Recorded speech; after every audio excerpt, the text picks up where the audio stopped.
Bienvenue sur 42 minutes, le podcast dédié à la reconversion professionnelle. Je m'appelle Alban Mas, je suis chef d'entreprise et chaque mois, nous partons à la rencontre d'un invité qui a décidé de changer de métier. 42 minutes, c'est juste assez de temps pour découvrir son histoire, comprendre sa nouvelle vie et apporter sans aucun tabou des conseils à tous ceux qui cherchent leur voie.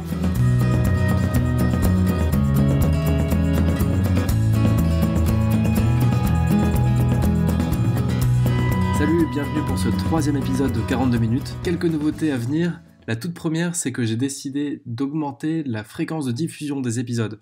On va passer à une fois tous les 15 jours, donc je vous promets pas de m'y tenir tout le temps, mais je vais essayer de diffuser tous les 15 jours une nouvelle interview, parce que j'ai entendu qu'il y avait un petit peu de demande, notamment pour accélérer un peu le rythme. Donc voilà, j'ai entendu ça, on va essayer. Et puis la deuxième chose qui est très importante pour moi, c'est un partenariat qui démarre avec le site nouvelleVieProfessionnelle.fr. Donc nouvelleVieProfessionnelle.fr, c'est un peu le portail de la reconversion. Je vous invite à aller faire un tour si vous avez un projet de reconversion, si vous connaissez quelqu'un qui est en train de se poser des questions, qui cherche un coach, qui cherche des réponses, qui cherche un financement. Le portail en France, c'est vraiment ce site-là et je vous invite à faire un tour. Et alors sans plus attendre, je vous avais promis un invité un peu spécial pour cet épisode.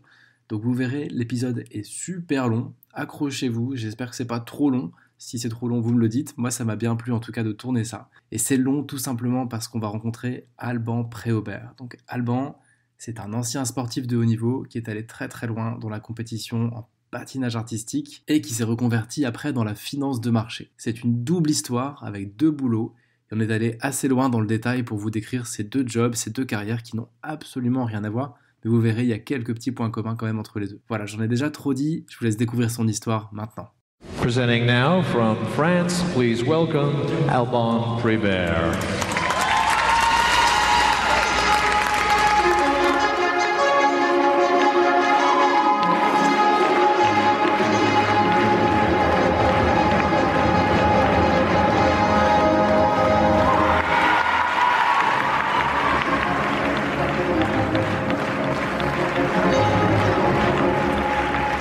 Salut Alban. Bonjour. Écoute, merci beaucoup de prendre le temps de parler un peu de tes jobs. Ce qui est intéressant dans cette interview, pour ceux qui nous écoutent, c'est que Alban, il était dans un boulot qu'on connaît peu, qui est le patinage artistique, et il est allé très très loin dans cette carrière. Et ensuite, il a changé complètement, en gardant un pied quand même dans le patinage artistique, mais il a changé complètement pour une autre carrière d'un métier qu'on connaît assez peu, qui est celui de gérer des SICAV. Oui, OPCVM, SICAV, ouais, c'est des termes techniques, mais en gros des fonds. Gérer des fonds actions en l'occurrence pour moi. Donc voilà, donc l'idée, Alban, c'est qu'on puisse démarrer sur le début, c'est au tout début de ça. Comment tu t'es mis au patinage artistique ? Ouais.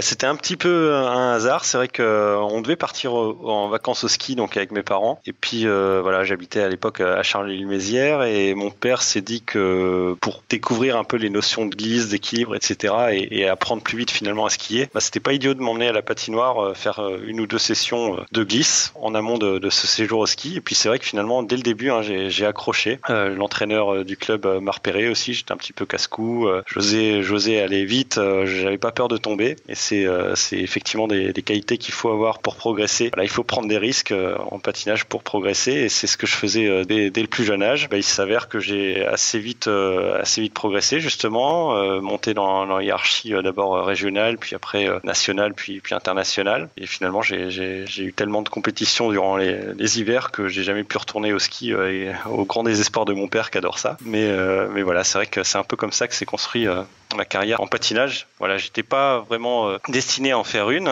C'est vrai que je rêvais pas d'être champion quand j'étais plus jeune, mais juste j'ai pris goût finalement aux entraînements. J'ai progressé en hiérarchie et au final, ça m'a mené quand même assez haut. Alors, t'as démarré à quel âge, si on refait un peu le film ? Ouais, j'ai démarré à 6 ans et demi. Donc effectivement, c'est quand même un sport à maturité assez précoce, le patinage. Donc pour espérer faire une carrière, il faut démarrer tôt, à 5-6 ans. Et donc c'est ce que j'ai fait. Donc 6-7 ans, j'étais en club, donc avec une séance seulement par semaine. Et puis assez vite, je suis rentré dans le groupe compétition à l'âge de 8 ans. Et là, ça a commencé à devenir un peu plus sérieux déjà. Comment tu gères les cours et le patinage ? avec l'école. Ah ben merci maman, merci papa, parce que c'est vrai que c'est quand même un sport qui est assez onéreux, hein. On avait fait des petits bilans, c'était pas loin de 30 000 euros la saison, hein. Bon, évidemment pas 8-10 ans, mais quand ça devenait sérieux, qu'il fallait faire des déplacements pour les compétitions à la fois nationales et à l'international, le montage des programmes, des chorégraphies, hein. Ça peut être 5 000 euros par chorégraphie, donc pour monter la gestuelle d'un programme. Ça peut être 1 000 ou 2 000 euros le montage musical, ça peut être 3 000 euros le costume, sachant qu'il y a 2 programmes par saison à monter. Donc voilà, vraiment c'est vite très onéreux. Heureusement, mes parents ont pu m'accompagner et lancer ma carrière en investissant pas mal. Et puis ensuite, il y avait quand même quelques subventions, quelques aides qui sont arrivées quand j'étais membre de l'équipe de France. Est-ce que j'allais te demander, du coup, en fait, il n'y a pas trop de sponsors dans le patinage ski? Non, très peu, malheureusement. Ça s'explique assez simplement. C'est vrai que on a des costumes à paillettes, hein, quand on fait des programmes en compétition. On a l'obligation de porter des costumes en lien avec un thème. Et du coup, on n'a évidemment pas le droit d'afficher le moindre sponsor, hein, durant la performance. On a le droit éventuellement d'en afficher quelques-uns, mais avec une taille limitée sur le Kiss and Cry, qui fait que les sponsors auraient une très faible visibilité en sponsorisant un patineur artistique. Et c'est pourquoi on a assez peu de marques qui sont intéressées pour venir nous financer, même si je dis ça, c'est le cas pour les patineurs français. Après, dans certains marchés en ce moment, c'est extrêmement populaire, le patinage artistique. Je pense notamment en Corée, au Japon, ou même en Russie, hein, où c'est vraiment le sport national. Et là, on a quand même quelques athlètes, je pense notamment à Yuzuru Hanyu, double champion olympique, qui a des contrats de sponsoring majeurs, hein, qui passe régulièrement dans des spots TV, etc., et qui lui est multimillionnaire grâce au patinage. Mais c'est un sport qui est finalement assez ingrat, hein, parce que quand on est dans le top 3, top 5 mondial, on peut bien gagner sa vie. On survit entre la 5e et la 10e pour aller loin jusqu'à la 15e place mondiale. On peut survivre et pas perdre d'argent, voire en gagner un tout petit peu. Et au-delà, c'est des investissements et on n'arrive pas à rentrer dans ses frais. Donc c'est effectivement assez ingrat. Donc tous les patineurs qu'on connaît en France qui vont tenter les JO, un peu comme toi en fait, qui vont avoir une carrière internationale, qu'ils aient 15 ans, 16 ans, 20 ans, en gros, ils sont à peu près tous autofinancés tout leur programme à peu de choses près, quoi. Oui, effectivement, hein. Donc après, il y a certaines régions, certaines collectivités, la fédération des fois qui peuvent venir en appui, hein, quand il y a un grand talent pour essayer de permettre aux patineurs d'avoir des moyens supplémentaires, parce que c'est vrai que avoir une chorégraphie d'un grand nom, avoir l'appui technique d'un grand expert aussi peut évidemment accélérer la progression, mais tout ça c'est compliqué effectivement sans les moyens et sans une aide extérieure. C'est hyper intéressant, il y a plein de questions, forcément plein de questions intéressantes. Tu parlais tout à l'heure du Kiss and Cry, c'est quel élément de la tenue celui-là? Le Kiss and Cry, c'est en fait quand on attend les notes, donc on sort de piste et on est dans une zone où effectivement on est assis à côté de son entraîneur et on attend que les juges délibèrent et sortent les scores. C'est la zone qui est appelée Kiss and Cry parce que effectivement on peut s'embrasser si on est content de sa performance et on peut pleurer beaucoup si on est déçu. C'est clair qu'à chaque fois on sent une émotion de dingue dans chaque compétition. Quand on regarde, c'est plutôt les JO qui sont les plus regardés et les compétitions internationales. À chaque fois on sent une émotion de dingue, c'est clair. Pour l'athlète, c'est un sport qui est très difficile. Je pense que c'est un des sports les plus difficiles, peut-être avec la gymnastique aussi, parce que voilà, c'est très précis. Enfin, c'est un sport qui est très technique et la moindre erreur coûte très cher. Voilà, si on fait une chute, on est quasiment condamné. Alors c'est des années et des années d'entraînement pour un programme long qui dure 4 minutes, et si on fait la moindre erreur, tous nos rêves de médailles peuvent s'envoler. Encore une fois, on patine sur des lames de quelques millimètres et la moindre erreur de trajectoire, la coordination qui est pas parfaite, tout de suite ça nous met à la faute. Et c'est des années d'entraînement qui s'envolent en un tout petit geste raté. Donc c'est un métier qu'on connaît pas très bien, même pas du tout. Tu nous as parlé de l'aspect autofinancé, donc un peu dur. Oui. Tu nous as parlé de l'aspect très exigeant techniquement. Moi, plein de questions que je me pose, mais parmi toutes ces questions, l'une d'entre elles, c'est le quotidien. Quand tu avais 18 ans, tu commences à faire pas mal de grosses compètes, tu fais des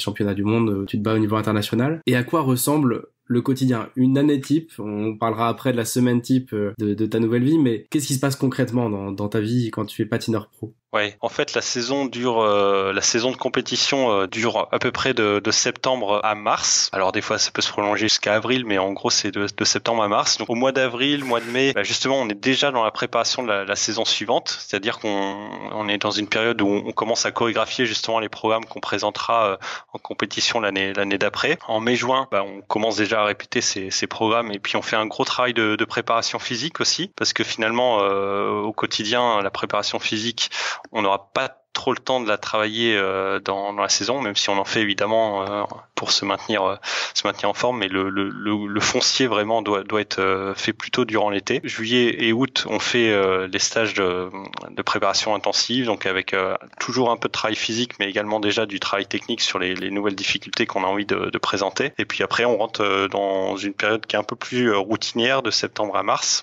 avec des routines d'entraînement plus traditionnelles, on va dire. Et puis du coup, avec des compétitions on a à peu près entre 6 et 10 compétitions à caler dans l'année. Donc le planning est fait en collaboration avec l'entraîneur. Puis en fonction évidemment des compétitions auxquelles on est éligible. Coupe du Monde, il y en a 2, voire 3 pour les meilleurs, avec une finale du Grand Prix qui est organisée chaque année. Championnat d'Europe, championnat du monde, championnat de France, évidemment l'étape indispensable pour se qualifier à ces grandes compétitions internationales. Masters également, qui est une compétition de rentrée, et puis ensuite 1 ou 2 compétitions de préparation en parallèle à caler dans le calendrier. Dernier point, c'est également les galas. Finalement, c'est un peu l'avantage financier. C'est vrai que on a un sport qui est quand même assez esthétique, et on peut gagner un petit peu d'argent grâce aux galas. D'ailleurs, pas mal de patineurs après leur carrière de compétition se reconvertissent dans les spectacles, dans les tournées comme Holiday on Ice, Disney on Ice, ou les bateaux de croisière aussi qui organisent pas mal de tournées. Il y a le Cirque du Soleil aussi maintenant qui s'est lancé dans le patinage. Donc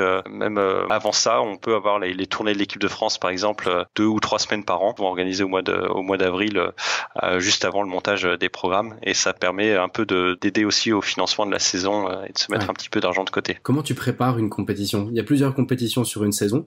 Oui. Et comment tu prépares une compétition ? Alors c'est vrai qu'on fait un gros travail avec beaucoup de répétitions, des entraînements très durs, 1 semaine avant la compétition, et on allège largement la routine d'entraînement 2 ou 3 jours avant le départ, pour créer du jus, être beaucoup plus frais en arrivant sur le lieu de compétition. Et puis ensuite, une fois sur place, on a des entraînements officiels, donc 1 ou 2 entraînements officiels, donc les 2 premiers jours. Puis ensuite, le jour de la compétition arrive, donc la compétition se déroule sur 2 programmes. Donc il y a un programme court qu'on appelle aussi le programme technique le premier jour. Donc ça, c'est un programme de 2 minutes 50 avec des éléments qui sont imposés. Et ensuite, il y a le programme libre le lendemain, qui est un peu la grande finale, où là, le programme est plus long du coup, avec un programme qui dure 4 minutes et un peu plus de liberté sur la composition du programme et sur les éléments qu'on présente. Et évidemment, à l'issue de ces 2 programmes, il y a un cumul des 2 scores qui est calculé, et on sait qui a gagné. Et un programme que tu présentes, imaginons en décembre, tu t'entraînes depuis février, mars, avril physiquement, tu t'entraînes encore plus intensément 2-3 mois avant, et juste quelques jours avant tu calmes un peu pour avoir du jus. À quel moment ont été décidés vraiment le cœur du programme, la musique, la chorégraphie, les figures que tu vas tenter ? Oui, alors le choix de musique est effectivement extrêmement important, parce que c'est une musique qui va nous suivre toute l'année, qu'on va entendre tous les jours 3, 4, 5 fois à l'entraînement, donc ça peut très vite lasser, si on n'a pas fait le bon choix en fin de programme, le programme plus d'impact en fait, on n'arrive plus à l'interpréter comme il faut. Donc c'est effectivement un choix qui est extrêmement important, le choix de musique. Alors il doit être fait au plus tard, a priori mois d'avril-mai, mais après c'est vrai que du coup moi chaque année j'étais un grand mélomane au mois de mars, justement pour avoir le maximum d'idées possibles, puis surtout trouver la bonne idée de programme. Par contre, des fois finalement en écoutant de la musique tout au long de l'année, on a une inspiration, et puis on sait que cette musique, on veut l'utiliser un jour pour un programme. Alors après, on décide si c'est pour la saison à venir, ou alors on se le garde de côté pour l'année olympique ou pour une année importante. Voilà, c'est vrai qu'une année, j'ai voulu patiner sur Kalinka, donc le thème folklorique russe, et j'ai profité de l'année où j'étais sélectionné à la Coupe de Russie Russie pour choisir ce programme libre et qui m'a finalement bien réussi. T'avais déjà un peu en tête de patiner sur cette musique un jour, et t'as débloqué le truc pour cette compétition. Effectivement, je savais que j'allais être sélectionné à cette compétition en Russie, et je me disais que effectivement c'était un beau clin d'œil au public russe, que j'aurais un peu leur soutien. C'est vrai que c'est quand même important de sentir aussi le public avec soi, hein. C'est comme sur un terrain de foot, hein. Alors là j'étais pas à domicile, mais c'était tout comme finalement avec l'engouement du public russe qui m'a porté. J'ai vraiment d'excellents souvenirs de cette compétition, cette Coupe de Russie. Moi j'avais compris que c'était le coach qui choisissait la musique, mais en fait je crois que t'as pris la famille Adams, si je dis pas de bêtises, pour une compète. C'est vrai. Là c'est toi qui décides et t'assumes ton truc. Personne qui te dit bah non ça passera pas ou je sais pas. Alors c'est vrai que moi j'écoutais vraiment beaucoup de musique et j'avais à cœur d'imposer mes musiques. Après c'est quand même un travail qui se fait en collaboration avec le coach et également le chorégraphe, et j'avoue que plusieurs fois je me suis fait un peu censurer par mes coachs et chorégraphes, parce que c'est vrai qu'on est quand même dans un milieu qui est assez conservateur, et qu'il était encore plus d'ailleurs à mon époque, hein, parce qu'à mon époque on n'avait même pas le droit d'utiliser les paroles. Aujourd'hui le patinage s'est modernisé quand même, et du coup on peut utiliser des chansons, des paroles dans les musiques, mais c'est vrai que voilà, moi j'avais à cœur quand même de patiner sur des musiques que je sentais, donc qui venaient de moi. Bon, ça n'a pas été toujours le cas quand même. Une ou deux fois, mon coach m'a proposé, et puis voilà, c'était des musiques qui me convenaient bien. Quand j'étais un peu plus jeune, j'avais un autre coach qui était effectivement un peu plus directif, et qui là du coup me laissait pas le choix. Il arrivait avec deux musiques et il me disait: t'as le choix entre cette musique et cette musique, mais cette musique là est beaucoup mieux, donc tu vas la prendre. D'accord. Voilà. Dans ton équipe, tu as un coach sportif, un chorégraphe, un costumier. Oui, il y a une personne effectivement qui fait les costumes. Alors souvent qui les dessine aussi. Parfois, ça peut être une autre personne encore qui dessine le costume que la couturière. Il y a également un préparateur physique. Il y a souvent un kiné, médecin, etc. Parce que c'est vrai qu'on est quand même assez souvent blessé, hein. C'est vrai qu'un sportif de haut niveau... Enfin, moi, j'ai le souvenir sur mes 4-5 dernières années de patinage, il n'y a pas un jour où je me suis entraîné en étant totalement indemne, en n'ayant rien, en n'ayant aucune douleur. Donc, il faut évidemment être pas mal contrôlé. Moi, j'avais accès à des soins à l'INSEP, des massages, de la cryothérapie. Et c'était effectivement assez essentiel, hein, de tenir ces soins pour récupérer le plus vite possible et être le plus performant possible. Voilà. Après, il y a des staffs qui sont encore plus impressionnants que celui que moi j'avais, hein.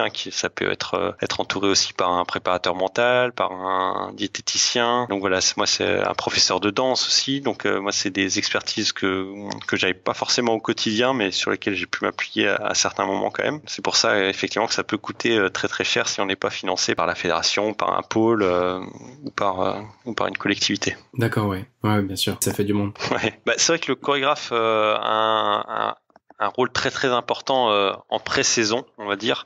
Voilà, c'est la personne clé du début de saison, on va dire, et puis après le coach, lui, c'est plus une fois que les compétitions sont lancées, parce que là le programme est figé, donc il peut y avoir quelques petites adaptations. Le chorégraphe vient faire des retouches de temps en temps, vient vérifier qu'on n'a pas massacré sa chorégraphie, parce que c'est vrai que plus on a de gestes avant les sauts, plus c'est compliqué de réussir ces sauts. Ça crée de la richesse au programme, ça permet de faire monter la note artistique, mais sur la technique et la réussite des sauts, c'est tout de suite plus contraignant, plus exigeant. Donc il y a certains patineurs et je pense que j'en faisais partie, qui essayaient de retirer quelques-uns des gestes pour se faciliter la vie et réussir le plus possible les sauts. Parce que c'est vrai que les deux sont très très importants, quoi. L'artistique et la technique, c'est un sport où il y a effectivement les deux composantes. Et c'est vrai que moi j'avais à cœur de réussir mes sauts. Je me sentais plus technicien dans l'âme qu'artiste, mais néanmoins il fallait surtout pas sacrifier la chorégraphie. Et c'est pour ça que souvent on me remettait le chorégraphe dans les pattes au cours de la saison. Et c'était pas plus mal.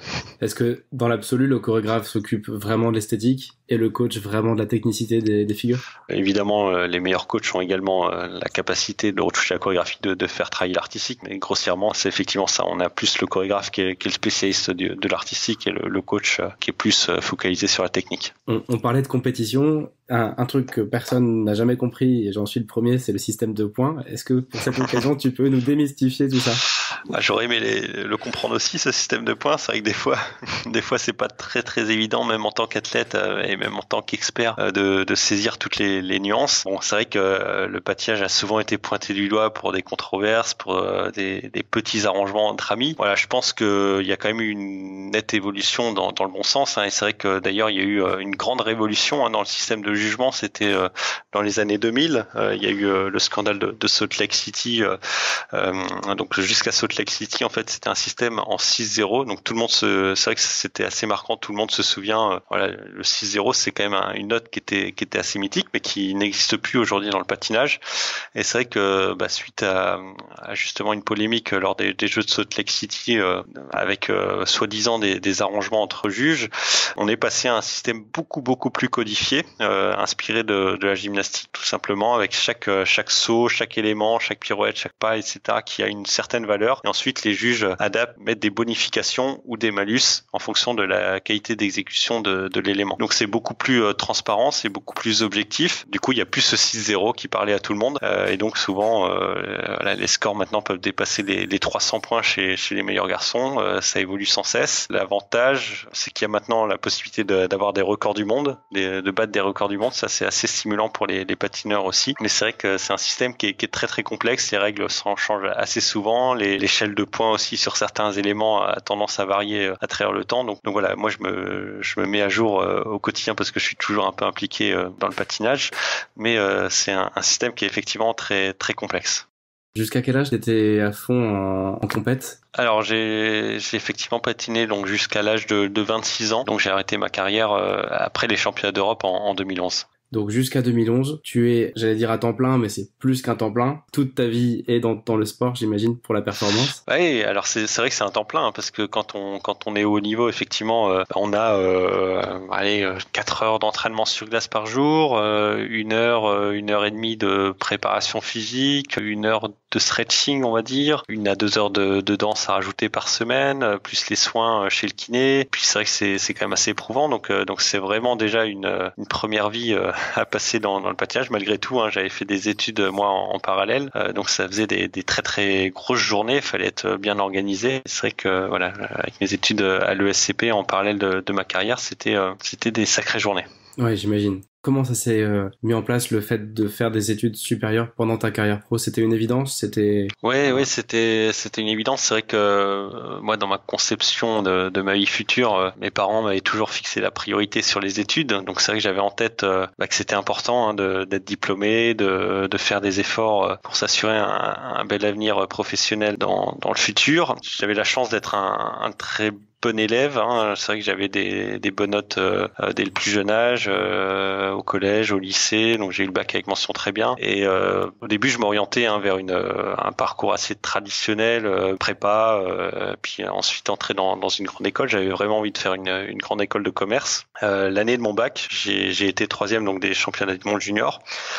Et c'est vrai que à partir de ce moment, je me suis dit que ce serait quand même dommage de pas tenter sa chance dans le milieu du patinage artistique. C'est vrai que j'ai quand même atteint un très bon niveau, donc autant aller aussi essayer de jouer cette carte à fond. Et c'est vrai que je savais très bien, enfin tout le monde me le disait, que c'était totalement impossible de concilier une vie de sportif de haut niveau en parallèle d'études dans une prépa, trop exigeant de mener les deux de front. Donc du coup, je suis rentré à l'université d'Evry en économie-gestion, avec l'espoir quand même de pouvoir réintégrer une grande école de commerce à l'avenir, avec des concours passerelles. Je savais qu'il y avait un concours notamment à l'ESCP qui était organisé pour les sportifs de haut niveau, et j'avais la chance d'être évidemment inscrit sur les listes ministérielles des sportifs de haut niveau. Donc je savais que en bac plus 2 ou bac plus 3, j'aurais l'occasion de tenter ce concours. Et du coup, c'est comme ça que j'ai décidé de mener ma carrière, mon double parcours sportif et étudiant. Et effectivement, j'ai eu la chance de pouvoir passer ce concours et surtout de réussir à intégrer le SCP. Ça devait être en 2005, je crois. Et alors là, quand tu démarres le SCP, tu as encore un pied bien dans le patinage, ou tu décides de tourner la page? Non, j'avais encore, effectivement, j'étais encore très impliqué dans le patinage, et j'avais surtout un gros objectif, c'était de participer aux Jeux Olympiques de 2006, et surtout j'étais encore assez jeune, hein, donc je me voyais bien prolonger jusqu'à 2010 au moins. Donc c'est vrai que j'avais été voir les conseillers de l'ESCP pour un peu discuter de l'évolution à donner, comment mener finalement ma scolarité à l'ESCP en parallèle de ma ma carrière, et donc ils m'ont suggéré d'étaler ma scolarité, donc ce que j'ai fait. Des 3 ans de parcours à l'ESCP, je les ai étalés sur 5 ans, ce qui m'a permis d'avoir pas mal de temps du coup pour m'entraîner et mener les deux de front. Comment le truc a-t-il mûri? À quel moment tu t'es dit tiens, il faudrait que je bascule un peu vers autre chose? Oui, c'est vrai que donc tout en voulant évidemment m'impliquer à fond dans ma carrière sportive, j'avais quand même en tête de faire autre chose plus tard. J'étais quand même très très conscient qu'une carrière sportive, et notamment dans le patinage artistique, c'est des carrières qui s'arrêtent jeunes. C'est vrai que c'est quand même très traumatisant pour le corps. Le patinage artistique, on reçoit près d'une tonne à chaque réception de saut. Donc voilà, on sait qu'on s'abîme assez vite et qu'au-delà de 25 ans, ça devient dur. Au-delà de 30 ans, ça devient quasiment impossible de poursuivre au très haut niveau de compétition. Donc voilà, je savais qu'il fallait que j'assure mon avenir, et surtout pour moi avoir ce double parcours sportif et étudiant, ça me permettait aussi finalement de vivre plus sereinement ma carrière de sportif, de pas me mettre une pression démesurée sur mes résultats en compétition, et vraiment finalement d'aller chercher uniquement le plaisir dans le sport.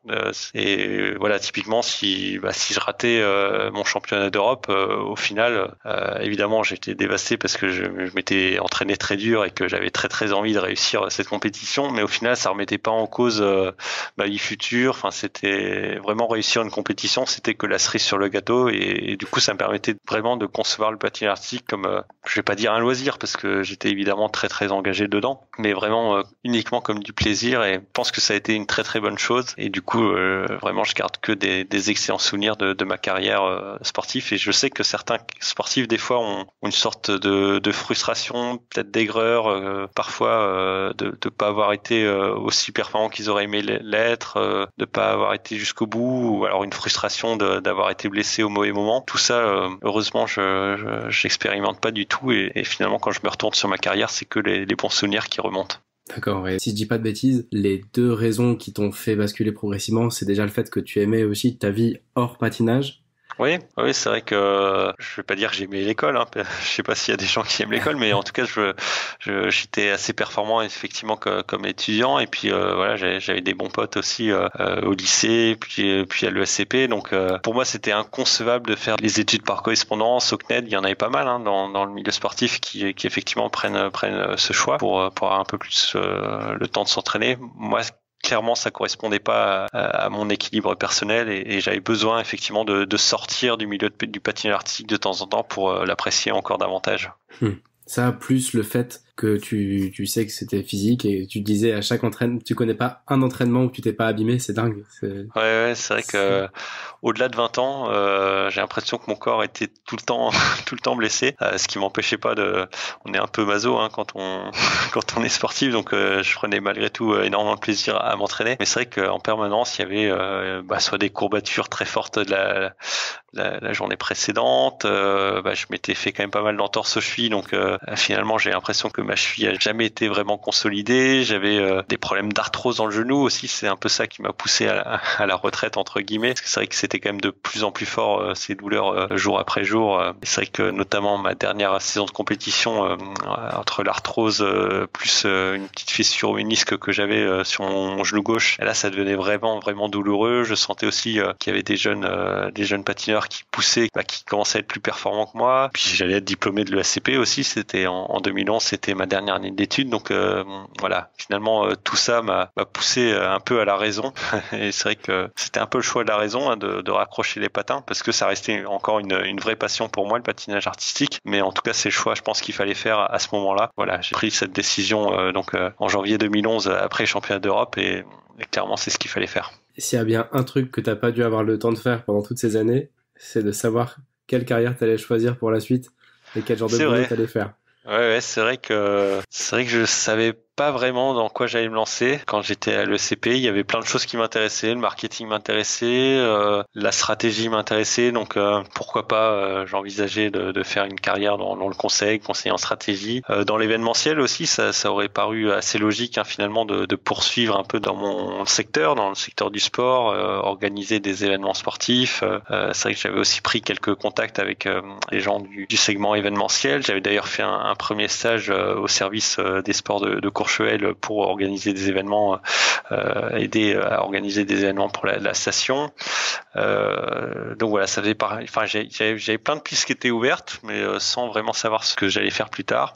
Et puis finalement, il a fallu que je me pose un peu la question un peu plus sérieusement quand le stage de fin d'études, le stage de césure, stage de fin d'études que j'avais choisi de mettre à la fin de mon cursus à l'ESCP, quand ça arrivait, il fallait vraiment que j'y réfléchisse plus sérieusement. Ouais.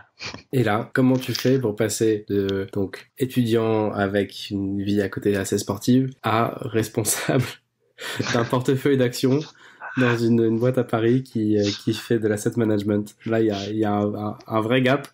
Ouais, c'est sûr. Comment c'est tout sûr. ça s'est mis en place pour toi? Je pense que effectivement, si on remonte quelques années en arrière, 2006, 2007, 2008, etc. Si on m'avait dit que en 2019 je serais gérant de portefeuille, je pense que j'y aurais pas vraiment cru, parce qu'en plus il y avait un cours que je détestais à l'ESCP, c'était le cours de finance. Donc voilà, me voilà maintenant dans la finance depuis plus de 10 ans, et en plus je m'y épanouis. Moi, la manière dont j'avais eu les cours obligatoires de finance, et puis j'avais choisi quelques électifs aussi pour m'y intéresser quand même, j'étais tombé sur des calculs stochastiques. Enfin, c'était vraiment très très mathématique, très statistique, et finalement ça correspondait pas vraiment à ce que j'avais envie de faire. Et puis finalement j'ai découvert le métier de gérant de portefeuille tout simplement au travers de rencontres. Et il y en avait une qui était assez évidente, c'est mon oncle donc qui avait créé une société de gestion de portefeuille. Donc voilà, je savais qu'il avait créé cette société de gestion de portefeuille Sycomore en 2001. J'en ai entendu parler dans mon giron familial, mais j'avais jamais vraiment eu l'occasion d'échanger avec lui sur son métier, sur ce qu'il faisait au quotidien. Et en discutant, voilà, il m'a expliqué ce que c'était d'être gérant de portefeuille, en tout cas chez Sycomore. Et donc voilà, c'était de rencontrer des dirigeants d'entreprise, d'essayer de comprendre leur stratégie, leur vision long terme, essayer finalement de capter un petit peu les évolutions du monde, et puis finalement de faire des choix d'investissement en fonction de tout cela. Alors évidemment, il y a une partie chiffre qui est importante dans la valorisation des entreprises dans lesquelles on investit, mais ça va évidemment au-delà des chiffres. Et la manière dont il m'a parlé de son métier, vraiment, j'ai trouvé ça captivant, et ça m'a donné envie de creuser, pourquoi pas de me lancer dans un stage dans le secteur de la finance, et plus particulièrement de l'investissement socialement responsable. Et j'ai eu la chance de pouvoir faire un stage dans ce secteur, et ça m'a conforté effectivement. J'étais curieux de découvrir ce que c'était, et puis en découvrant ce que c'était, j'ai tout de suite su que ça me plairait. Donc j'ai démarré en mars 2011 ce stage dans l'investissement socialement responsable, et c'était vraiment une révélation. Voilà, dès le premier jour finalement. Voilà, peut-être pas le premier jour, mais à la fin de la première semaine, j'ai su que à aucun moment je me suis réveillé ou en pensant patinage, en ayant envie d'aller à la patinoire. J'étais vraiment très très heureux de me rendre au bureau. Je trouvais que les missions qu'on m'avait confiées, pourtant j'étais qu'un stagiaire encore, mais que les missions qu'on me proposait étaient vraiment vraiment intéressantes. J'avais envie de continuer, de pousser davantage, d'apprendre de nouvelles choses, et voilà, c'était un peu une révélation. Tu vois, la question que j'allais te poser, c'est comment t'as su que c'était a priori une voie intéressante pour toi? Tu viens d'y répondre. T'as tout de suite eu le feeling que t'allais te plaire là-dedans. Ouais. C'est vrai que ça a été très rapide. Ça a été vraiment. J'ai eu de la chance aussi d'avoir une responsable de stage qui tout de suite m'a donné des missions intéressantes. Mais c'est vrai que voilà, j'ai pris très très vite conscience que c'était un métier qui pouvait me plaire, qui finalement collait bien à mes aspirations, dans lequel aussi j'arrivais à retrouver un petit peu de ce qui me plaisait dans le patinage, l'aspect un peu compétition. C'est vrai qu'on a des performances, les performances boursières qui nous permettent d'être mesurées. Et un peu comme dans le patinage, finalement, il n'y a pas une corrélation systématique entre l'intensité de l'entraînement sur les dernières semaines et la performance le jour J, parce que des fois on peut passer à côté de sa compétition après s'être très très bien entraîné. Mais quand même, dans la durée, quand on travaille dur, quand on travaille bien ses dossiers, on se rend compte qu'on a tendance à surperformer. C'est vrai que cette corrélation entre finalement le sport de compétition, je trouve que les métiers de la finance, c'est un petit peu une compétition au quotidien, et c'est ça aussi qui m'a plu. T'as une exigence et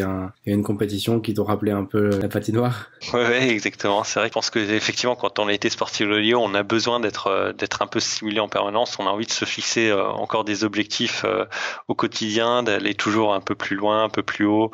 Le goût de la compétition, on le perd pas comme ça du jour au lendemain en raccrochant les patins. Donc effectivement, je me sens encore très très compétiteur dans l'âme, et j'ai envie d'être le plus compétitif possible.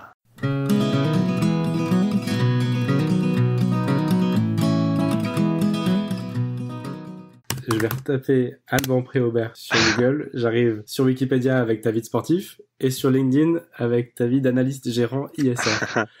J'ai un peu une double vie.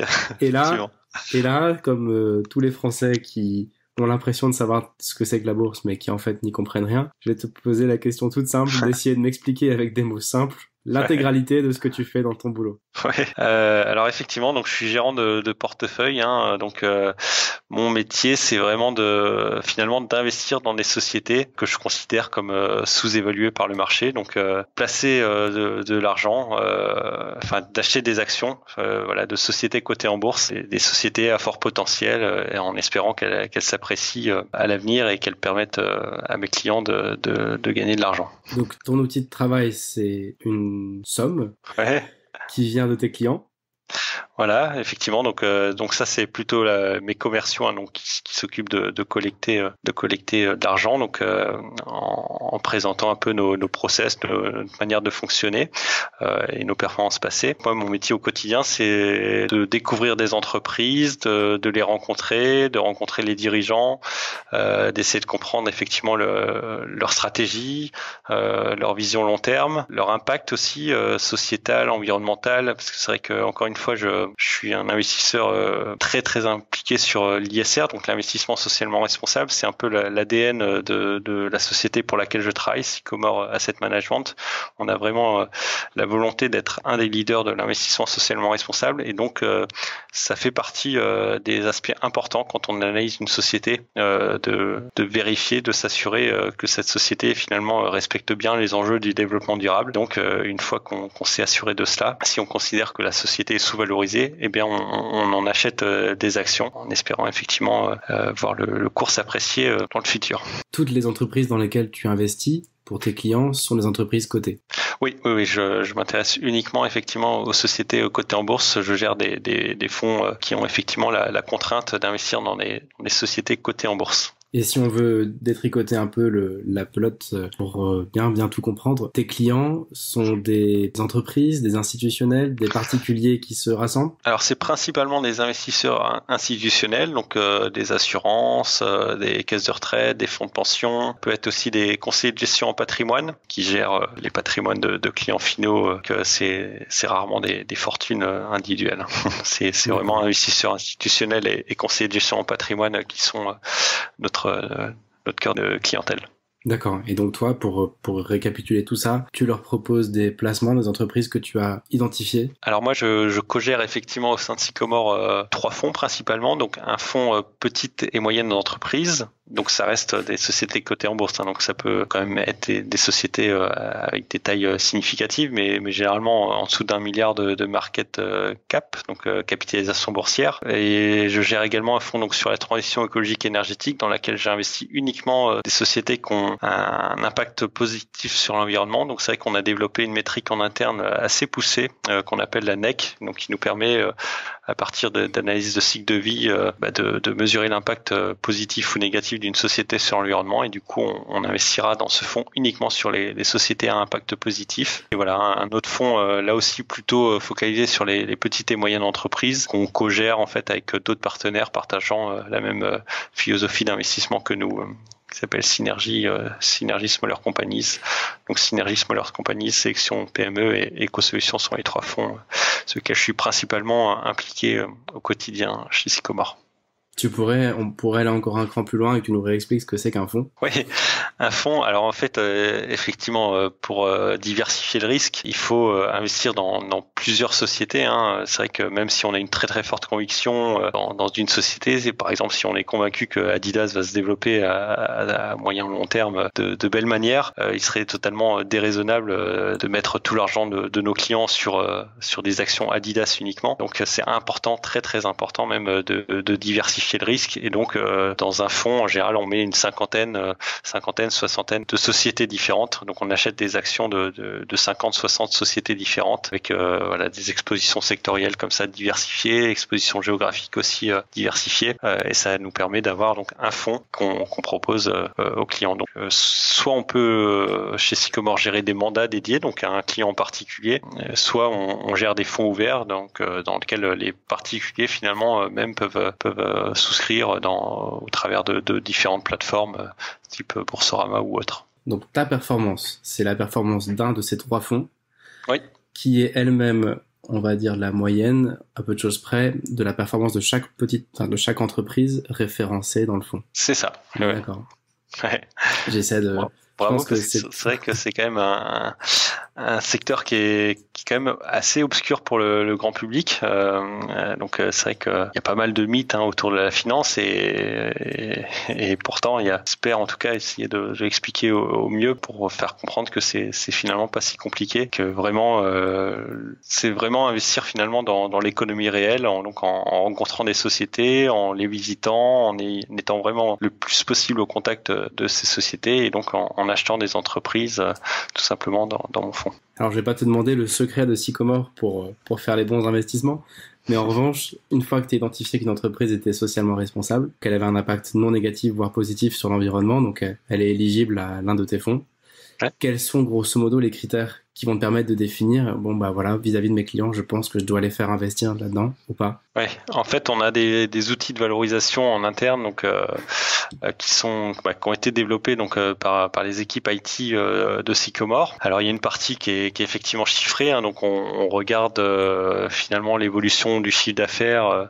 alors sur l'historique, mais ce qui nous intéresse surtout c'est sur du prospectif, donc on regarde un petit peu les tendances du passé pour essayer d'extrapoler au mieux les tendances du futur, donc l'évolution du chiffre d'affaires, des niveaux de profitabilité aussi de la société. On regarde également la situation bilancielle. Est-ce que la société est endettée? Comment elle gère son BFR, par exemple. Donc, on a vraiment toute une partie chiffrée qu'on renseigne. Alors attends, je te coupe une seconde. Le BFR, pour ceux qui nous écoutent, ouais, c'est le... Vas-y. Besoin en fonds de roulement.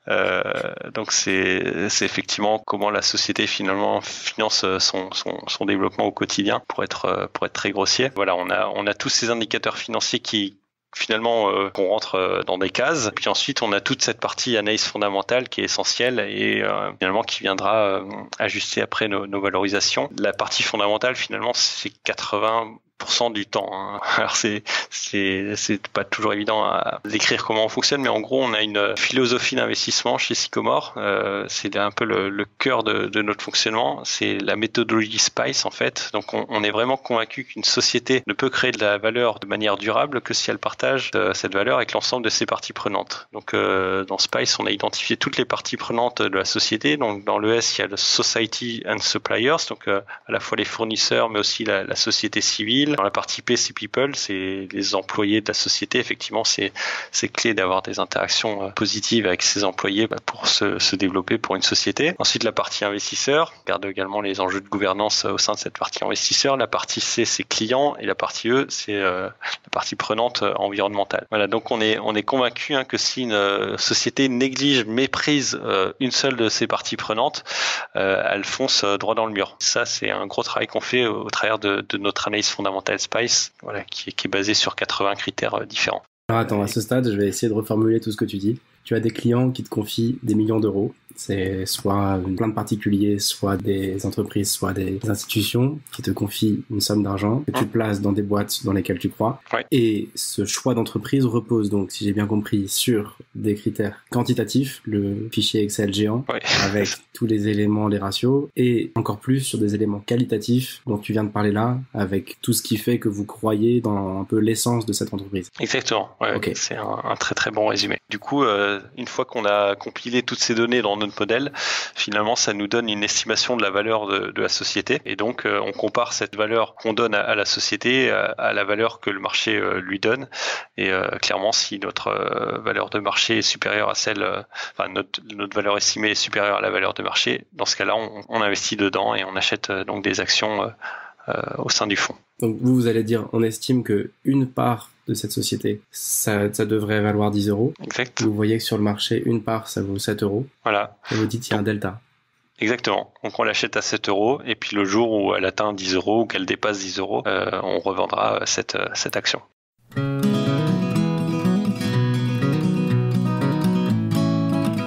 Une semaine type dans ce job, À quoi ça ressemble dans les grandes lignes? Ouais, alors j'ai eu l'habitude d'avoir des journées intenses quand j'étais sportif et étudiant.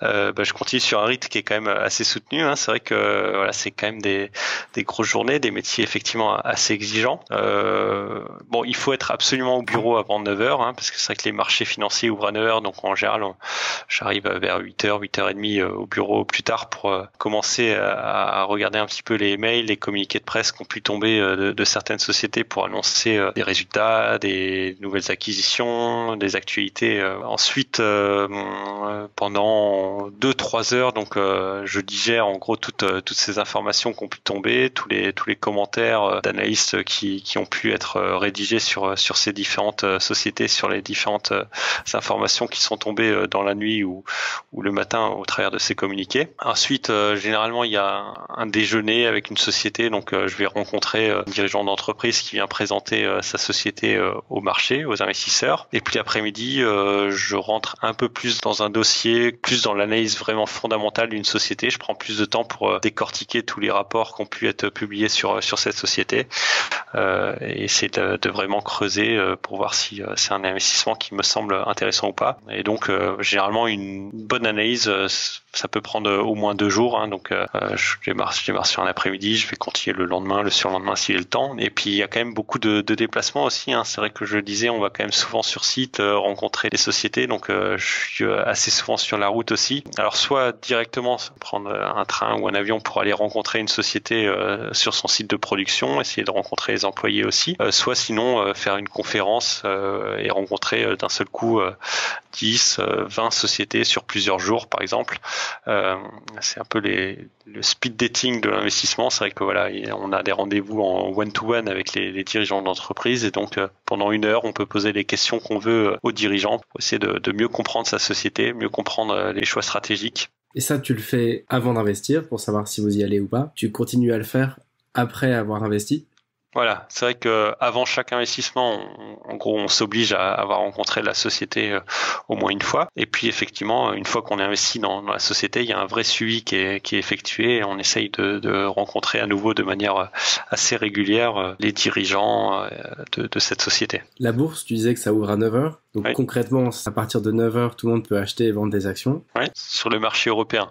Alors c'est vrai que moi je suis principalement investi sur le marché européen parce que c'est vrai que on voit certains traders qui sont à la fois sur plusieurs marchés et qui peuvent mettre des réveils en pleine nuit pour l'ouverture du marché japonais, pour l'ouverture du marché américain, etc. Donc moi, heureusement, j'arrive quand même à avoir des nuits correctes parce que je suis surtout investi sur le marché européen. Donc à 9h, le guichet ouvre et si je dis pas de bêtises, à 17h, ça ferme. 17h30. 17h30. Ouais. Donc la bourse a des horaires de bureau.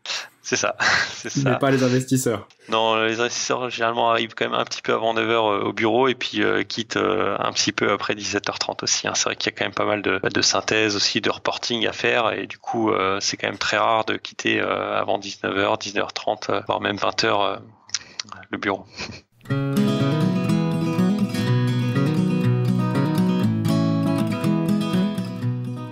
Alban, merci beaucoup, c'est très intéressant. Alors tu sais, j'ai une petite habitude, c'est de demander à nos invités de partager un élément qui est un élément de ta vie de tous les jours et qui illustre bien ton quotidien. Alors s'il y en a 2, ça marche aussi. Je crois que tu avais 2 choses. Mais voilà, qu'est-ce que tu voudrais nous partager pour nous raconter un peu ton job? Oui, alors c'est vrai qu'il y a un outil qui est quand même assez essentiel, hein, qui est très connu dans le milieu de la finance. C'est les écrans Bloomberg. Il y a en dessous notre outil de suivi des performances qui s'appelle le Psychomonitor. Et c'est vrai que voilà, Bloomberg c'est une mine d'informations pour les financiers. On a tous les chiffres qu'on veut, on a vraiment un suivi de l'ensemble des sociétés qui sont cotées en bourse et on passe beaucoup de temps effectivement sur ces outils, sur Bloomberg, sur FactSet. Quand on n'est effectivement pas auprès des sociétés à les rencontrer, à rencontrer les dirigeants, souvent on est sur nos écrans Bloomberg et sur nos outils de valorisation. Je partage un peu à l'oral ce que j'ai vu à l'écran. On a 3 écrans, un avec des cours en live, un en dessous avec un énorme fichier Excel qui donne les performances de chacune des boîtes dans lesquelles tu as investi en live. Ouais, c'est bien ça. Et puis un autre qui sert je sais pas trop à quoi. C'est quand il y a Roland Garros. Effectivement, le troisième, c'est plus pour lire les mails. C'est vrai que bon, moi j'ai 3 écrans. J'ai des collègues qui en ont encore plus, 4, 5. Et c'est vrai qu'il y a tellement d'informations à traiter au quotidien, en permanence, des flux d'informations qui arrivent un petit peu dans tous les sens. Effectivement, vraiment avoir 3 écrans chacun, c'est pas de trop. Tu m'as promis de me montrer un autre truc, mais je sais pas ce que c'est. Alors, je l'ai pas sur moi, mais je peux le remontrer tout à l'heure parce que là, du coup, j'ai changé de place pour venir montrer les écrans Bloomberg. Mais c'est mon téléphone portable qui est aussi un outil de travail essentiel. Ça a pu me valoir parfois quelques remarques de mes proches, de mes amis, etc. Parce que c'est vrai que quand je déjeune avec eux et que le marché est encore ouvert, je passe quand même parfois un peu trop de temps sur l'écran de mon iPhone. C'est vrai qu'il y a un chiffre qui est assez hallucinant, c'est le nombre de mails non lus. Je crois que en ce moment, je suis à plus de 16 000 mails non lus. Je vous rassure, je suis quand même assez consciencieux. Les mails importants, je les lis tous. Mais c'est vrai qu'on est encore une fois tellement abreuvé d'informations, on reçoit tellement de commentaires de brokers, d'analystes qui parfois nous envoient des informations qui nous concernent pas forcément, qui concernent pas forcément les thématiques sur lesquelles on est investi, qu'on n'ouvre pas tout systématiquement. C'est vrai que je pense qu'à l'ouverture, entre 8h et 10h tous les matins, je dois recevoir au moins 300 ou 400 mails, donc c'est difficile de tous les ouvrir et les lire en détail. Mais encore une fois, les infos essentielles, en général, elles m'échappent pas.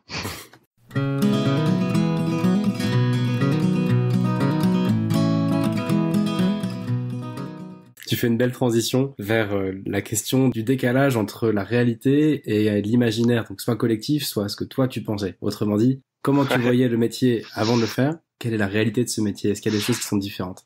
Ce qui me plaît vraiment et que j'imaginais pas aussi important avant de démarrer dans ce métier, c'est finalement l'importance d'être proche des entreprises, de les visiter, de finalement voir comment elles fonctionnent. Je pensais vraiment que je serais en permanence derrière mon écran d'ordi, derrière mes 3 ou 4 écrans. Et c'est vrai que évidemment ça concerne une partie de mes journées, mais il y a quand même beaucoup de déplacements, beaucoup de sorties du bureau. D'ailleurs, mon top management souvent il nous donne la consigne d'être le moins possible au bureau pour être le plus proche possible des sociétés, parce que c'est finalement comme ça seulement qu'on arrive à palper, sentir si une société est performante, si les employés sont motivés, si les employés adhèrent à la culture d'entreprise, etc. Parce que souvent, si on se contente de lire un rapport annuel d'une société, on va voir que les aspects positifs. Oui, effectivement, il n'y a que du positif qui ressort souvent dans les rapports annuels. Et c'est vrai que quand on va sur le terrain, on arrive à être plus dans le concret. Et ça, c'est vraiment quelque chose qui me marque au quotidien et que je trouve assez stimulant. Ouais, c'est vrai que c'est pas l'idée qu'on se fait de la bourse, d'avoir des rencontres et de se faire un feeling sur la partie un peu humaine des choses. Oui. Et c'est vrai que vous voyez aussi qu'il y a beaucoup d'écrans, tout est quand même assez informatisé maintenant. La bourse, c'est plus à la crier comme avant au Palais Brongniart. Tout ça existe plus vraiment, même si on a quand même nos traders à trading desk qui effectivement essayent de négocier les cours les plus intéressants possibles pour nos investissements. Mais c'est quand même c'est pas comme ce qu'on voit dans les films comme Wall Street ou comme le Loup de Wall Street, qui effectivement a donné quelques sueurs froides à ma maman quand elle l'a vu, parce que là aussi il y a quand même beaucoup de mythes autour du financier, de l'investisseur, du trader. C'est vrai qu'on imagine des millions, vous voyez que ce soir à notre bureau il y a pas de stripteaseuse, il y a rien de ça. Il y a personne même. Il y a personne. Alors c'est parce qu'il est tard, parce que c'est vrai que quand même j'ai quand même des collègues qui peuvent passer des soirées au bureau, mais vraiment c'est quand même beaucoup plus sage que ce qu'on en raconte en tout cas. Mais il paraît qu'il y a eu quelques excès dans les années 80-90 qui ont pu être transcrits dans certains films, mais aujourd'hui c'est quand même beaucoup plus sage que ce qu'on en dit.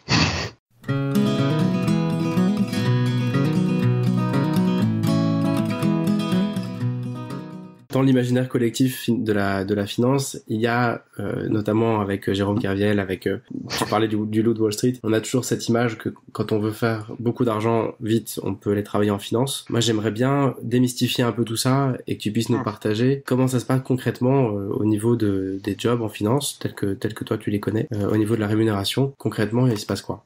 Oui, alors forcément c'est des métiers qui sont bien rémunérés, hein. Je vais pas m'en cacher, on n'a pas à se plaindre. Après, faut effectivement sortir du mythe du trader millionnaire, hein. On gagne pas des millions, c'est pas des niveaux de salaire qui font fantasmer dans l'imaginaire collectif. Donc en gros, je suis diplômé de l'ESCP, mon fixe finalement il est à peu près en ligne, il est même tout à fait en ligne, hein, avec un diplômé moyen de l'ESCP que 10 ans d'expérience, je suis tout à fait dans la moyenne. La seule chose qui effectivement nous permet probablement d'être mieux rémunéré que la moyenne, hein, c'est le bonus qui dépend tout à fait de nos performances, qui certaines années peut effectivement permettre de doubler le fixe les bonnes années et qui potentiellement peut également être à zéro les mauvaises années. Voilà, pour être assez transparent, c'est vrai qu'on vit bien. Ce serait un peu indécent de dire qu'on est mal payé dans ce secteur. C'est vrai que c'est un secteur qui est quand même bien rémunéré, mais on est aussi assez loin des fantasmes qui peuvent voir le jour dans certains films ou dans certaines émissions parfois.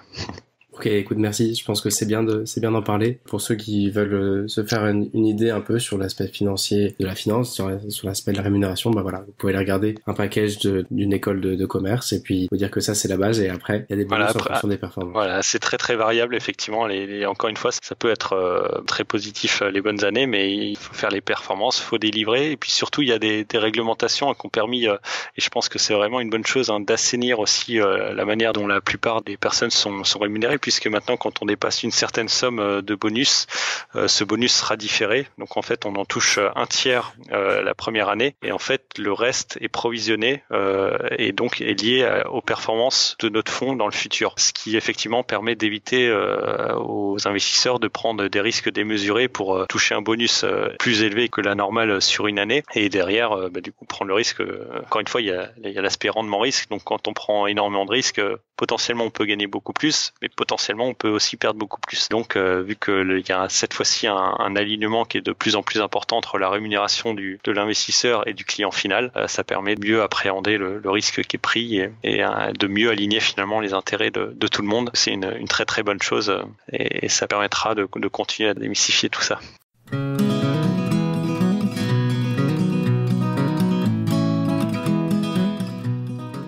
En général, je pose la question qu'est-ce que tu préfères dans ton job et qu'est-ce qui est un peu moins fun. J'ai l'impression que tu as répondu à la première en nous disant que le fait de pas être au bureau, d'aller vraiment sentir les entreprises de l'intérieur, si je dis pas de bêtises, c'est ça qui ressort. Ouais, j'aime vraiment ça effectivement. Puis ce qui est assez passionnant, c'est finalement très très stimulant intellectuellement, quoi. C'est vrai que c'est à la fois un piège et quelque chose qui est passionnant parce que c'est vrai que quand je sors dans la rue, quand je vais en vacances, etc., je suis toujours sur le qui-vive pour essayer d'observer les évolutions sociétales, voir les gens, quelles marques ils portent, quelles sont les dynamiques, qu'est-ce qu'ils mangent, est-ce que les légumes bonduels en ce moment ont du succès ou est-ce que c'est plutôt voilà, sans arrêt on est ouvert sur l'extérieur pour essayer de capter les grands changements de comportement, les grands changements sociétaux et tout ça c'est effectivement extrêmement intéressant de les suivre au quotidien. Après c'est vrai que du coup on est un peu piégé dans notre métier et toujours toujours en train d'y penser, quoi. Mais tu analyses tout. Voilà, c'est vrai que j'analyse les sociétés, mais j'analyse aussi le monde, j'analyse un peu tout ce que je vois, j'ai tendance à l'analyser.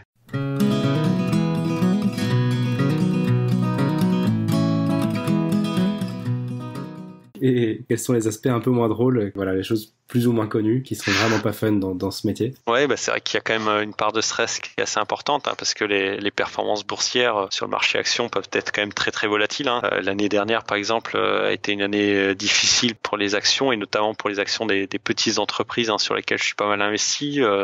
Voilà, les indices sur les small cap, petites capitalisations boursières qui ont baissé de 30% sur la deuxième partie de 2018. Donc évidemment, quand il y a des baisses aussi significatives, les clients sont pas contents.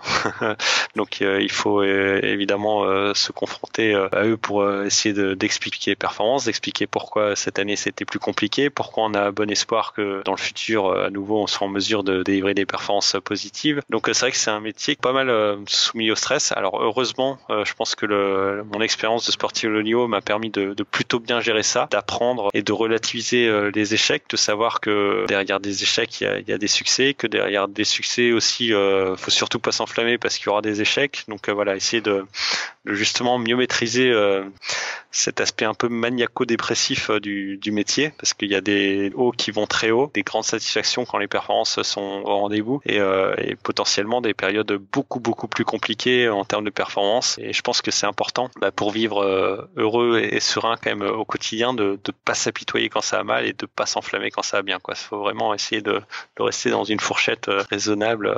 Et je pense encore une fois que le sport de niveau pour ça m'a beaucoup appris, et que encore une fois il y a un vrai parallèle à faire entre le métier de financier et la carrière de sportif de haut niveau.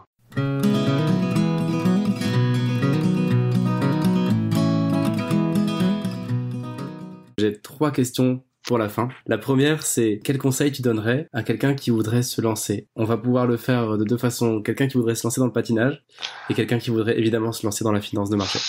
Oui, alors quelqu'un qui veut se lancer dans le patinage pro, je lui souhaite beaucoup de courage. C'est un sport qui est très exigeant, et puis surtout il faut avoir démarré tôt, donc je pense qu'il est peut-être déjà malheureusement trop tard quand il aura quand il pourra avoir mes conseils. Voilà, c'est vrai que si on démarre pas avant 10 ans, je pense que c'est quasiment impossible de faire une carrière dans le patinage professionnel. Il y a eu des exceptions, hein. Johnny Weir par exemple a dû commencer, un champion américain qui a dû commencer à 14 ans et qui finalement a pu être dans le top 5 mondial. Donc mais c'est vraiment très rare. Donc encore une fois, si on veut se lancer dans une carrière de patinage artistique, il faut s'y prendre très tôt et travailler très dur. Par contre, sur la finance, il y a quand même plus d'espoir entre guillemets. C'est vrai qu'on peut envisager une reconversion quand même beaucoup plus tard. Voilà, je pense qu'il faut beaucoup de rigueur. Ça c'est important dans ce métier. Une forte capacité de travail, parce que c'est vrai que encore une fois, pour être performant, voilà, il y a plus de 7000 sociétés qui sont cotées en Europe. Donc si on veut essayer de trouver les petites pépites,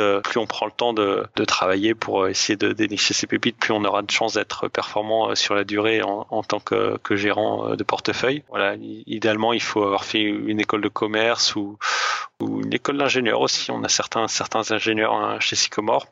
C'est difficile de rentrer tout de suite dans le buy side côté investisseur, mais souvent il y a une possibilité de rentrer par le côté sell side. Donc on est analyste d'abord dans une grande banque, on fait des conseils pour les investisseurs buy side, et puis ensuite on peut, quand on est bon, être repéré et basculer sur le buy side. Voilà. En fait, il y a sell side, c'est le conseil en investissement, c'est un peu les brokers qui font finalement le même métier d'analyste que celui d'analyste buy side, mais le buy side aura finalement la possibilité, enfin la décision d'investir en plus par rapport au sell side. Il y en a qui vendent et d'autres qui achètent.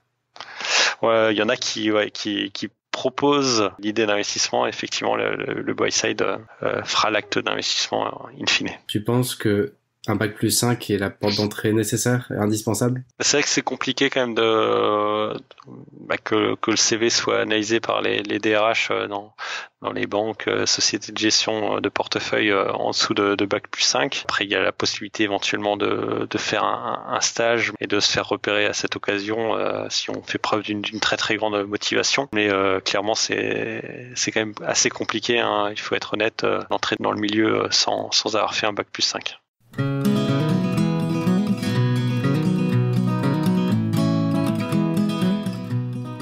La deuxième question, c'est, t'as fait tout un chemin. Si c'était à refaire aujourd'hui, est-ce que tu le referais? Et aussi, est-ce que tu le referais de la même façon? Ouais, sans hésiter, hein, je crois vraiment que, encore une fois, c'est au niveau du patinage, je garde que les bons souvenirs, que les belles expériences que j'ai pu vivre tout au long de ces années. J'ai pas de frustration. Alors peut-être que effectivement, j'aurais pu monter sur un podium européen, que j'ai dû me contenter d'une 5e place au championnat d'Europe. Peut-être qu'avec certains choix, j'aurais pu faire mieux, mais en tout cas, j'ai pas de regrets. J'ai vraiment l'impression d'avoir pu exploiter quand même une grande partie de mon potentiel. Je n'étais pas le plus doué quand j'étais gamin dans les patinoires, donc j'ai travaillé dur pour en arriver là, et vraiment, encore une fois, j'ai pas de frustration. J'ai aussi l'impression d'avoir arrêté à temps pour pas abîmer trop mon corps, pour pas aussi faire l'année de trop, celle qui sert à rien, celle où finalement les résultats sont plus là et on prend plus de plaisir à patiner au quotidien. Donc encore une fois, aucun regret du côté de ma carrière sportive. Et c'est vrai que ce choix de basculer dans la finance, encore une fois, il y a un peu plus de 10 ans, j'aurais jamais pensé que ce serait dans ce secteur que je travaillerais en 2019. Voilà, vraiment, c'est un secteur que j'aime, qui est vraiment très très stimulant au quotidien, sur lequel je continue à apprendre des choses tous les jours. C'est très enrichissant aussi d'avoir ces échanges avec les dirigeants d'entreprise que je peux rencontrer au quotidien. Encore une fois, je pense pas que j'échangerai mon poste de gérant chez Sycomore contre un autre métier facilement.